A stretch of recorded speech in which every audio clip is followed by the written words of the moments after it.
जो कभी बीजेपी के साथ कहता है, कभी वो राजद के साथ कहता है। मंशा ये है कि गए थे क्योंकि संजय झा जी ने कहा था बीजेपी में जाने के लिए। ललन बाबू राष्ट्रीय अध्यक्ष और विजेंद्र बाबू के कहने पर हम राजद के साथ गए हैं। विरोध में थे कि उपेंद्र कुशवाहा जी को जदयू में न लाया जाए। जदयू संसदीय बोर्ड के अध्यक्ष उपेंद्र कुशवाहा के द्वारा बुलाई गई बैठक के आज पहले दिन उपेंद्र कुशवाहा के ही सहयोगी हैं जितेंद्र नाथ, जो जदयू के प्रदेश उपाध्यक्ष भी हैं। उन्होंने कहा कि बैठक में बस इसी बात पर चर्चा हुई कि पार्टी जो खत्म होने की कगार पे है, पार्टी लगातार जो है कमज़ोर होती जा रही है, उस पार्टी को मजबूत करना है। हालांकि जदयू का साथ अभी उपेंद्र कुशवाहा नहीं छोड़ेंगे और जदयू में बने रहेंगे। जदयू में रहकर ही वो पार्टी को मजबूत करेंगे।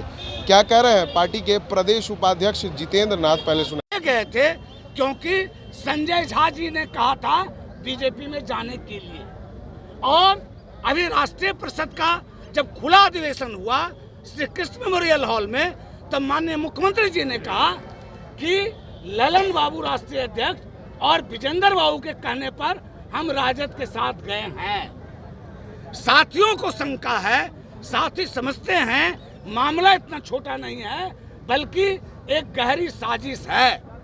माननीय मुख्यमंत्री जी ने एक बात और कहा था कि जब रालोसपा का विलय हो रहा था जदयू के अंदर, तो जदयू के कई नेता विरोध में थे कि उपेंद्र कुशवाहा जी को जदयू में न लाया जाए। साथी जानना चाहते हैं कि वो कौन लोग हैं और उनकी मंशा क्या है।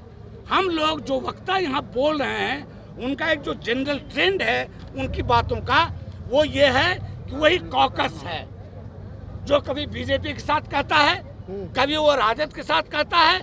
मंशा ये है कि बिहार के अंदर सामाजिक न्याय का जो एक दौर 90 में शुरू हुआ था और माननीय लालू प्रसाद जी बिहार के मुख्यमंत्री हुए थे, लेकिन जब माननीय मुख्यमंत्री जी लालू प्रसाद जी जब सामाजिक न्याय की धारा से विमुख हो गए और अपने कुल खानदान परिवार की तरफ केंद्रित हो गए, तो एक बगावत की आंधी चली थी।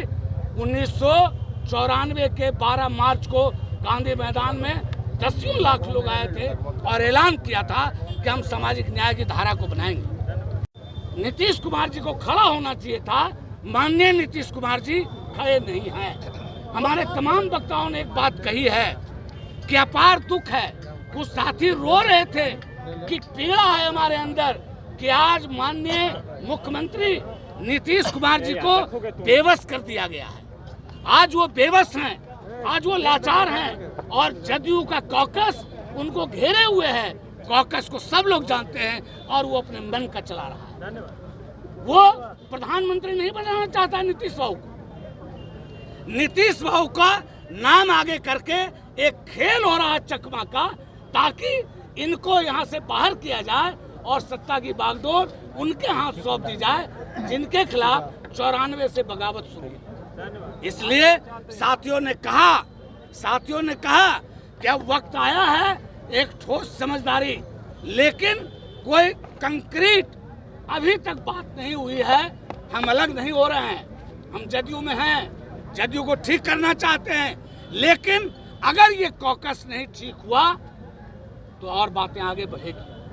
हम इतना ही कहेंगे आज कि साथियों में बहुत बेचैनी है, बहुत गुस्सा है, बहुत निराश है।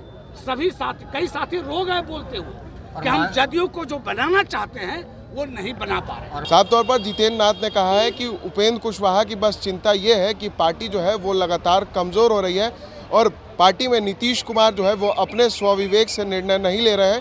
नीतीश कुमार को बस ये समझाना है कि उनको बिहार की सत्ता से भगाने की साजिश हो रही है और उस साजिश को हम लोग नाकामयाब करके रहेंगे और उन साजिशों को कामयाब होने नहीं देंगे।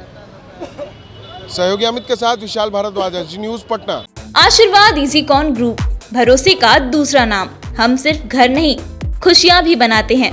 आशीर्वाद रोज वैली, जिसमें है premium flats with all modern amenities. Patna में लेना चाहते हैं अपने सपनों का आशियाना, तो कीजिए हमारे इन नंबरों पर संपर्क।